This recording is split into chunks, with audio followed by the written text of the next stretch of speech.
Chhattisgarhi video देखने के लिए हमारे चैनल को सब्सक्राइब करें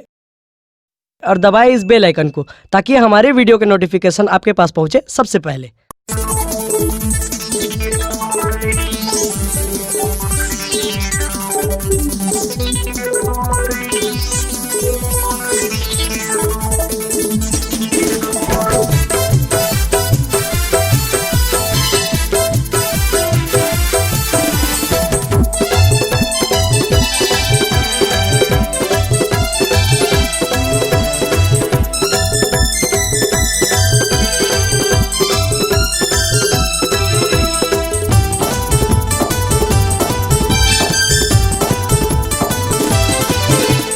भूरी टूरी कारी टूरी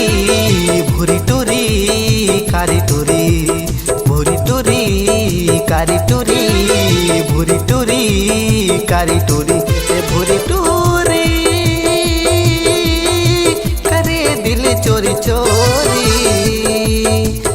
कारी टूरी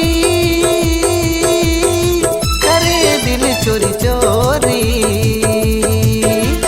भूरी टूरी कारी टूरी भूरी टूरी कारी टूरी भूरी टूरी कारी टूरी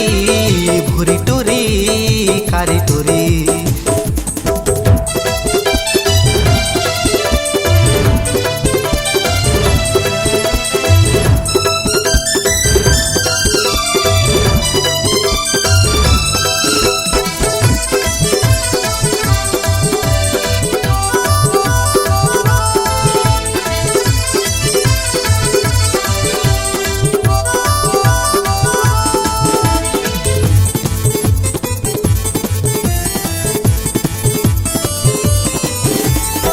भूरी टूरी के चाल कमाल दिखत हावे गजब के माल भूरी टूरी के चाल कमाल दिखत हावे गजब के माल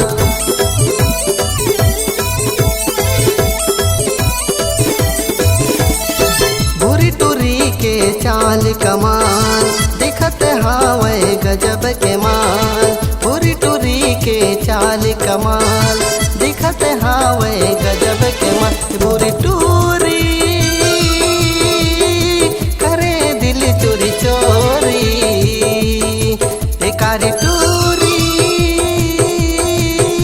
करे दिल चोरी चोरी।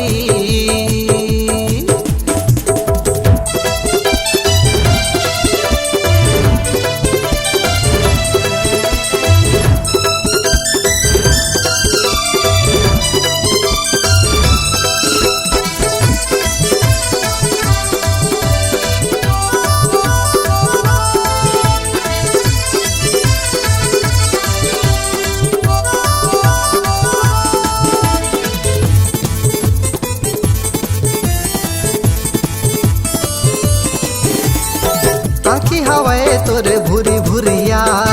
होठ के लाली अजब के लाल आँखी हवे तोर भूरी भूरिया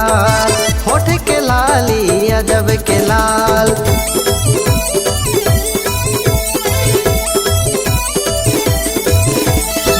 आँखी हवे तोर भूरी भूरिया होठ के लाली अजब के लाल आँखी हवे तोर भूरी भूरिया होठ के लाली अजब के लाल भूरी टूरी करे दिल चोरी चोरी कारी टूरी करे दिल चोरी चोरी भूरी टूरी कारी टूरी भूरी टूरी कारी टूरी भूरी टूरी कारी टूरी भूरी टूरी कारी टूरी भूरी टूरी कारी टूरी कारी टूरी करे दिल चोरी चोरी कारी टूरी करे दिल चोरी चोरी करे दिल चोरी चोरी। अगर आप अपनी आवाज को एक नया आयाम देना चाहते हैं तो चले आइए मल्टी ट्रैक डिजिटल रिकॉर्डिंग के लिए संपर्क करें HK म्यूजिक कंपनी, कोटा डबरी चांपा छत्तीसगढ़। मोबाइल नंबर है 9329238487